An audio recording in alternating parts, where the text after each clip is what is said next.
वाल्मिक कराडचा जामीन अर्ज फेटाळण्यात आलाय। औरंगाबाद हायकोर्टानं अर्ज फेटाळलेला आहे।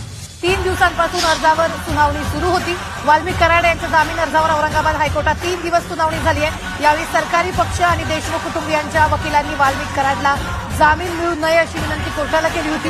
ही संघटित गुन्हेगारी असून केलेलं कृत्य ही नसल्याचं कालच्या सुनावणीवेळी कोर्टाला सांगण्यात आलं होतं। 3 दिवसाच्या सुनावणीनंतर कोर्टानं आज अर्ज फेटाळला।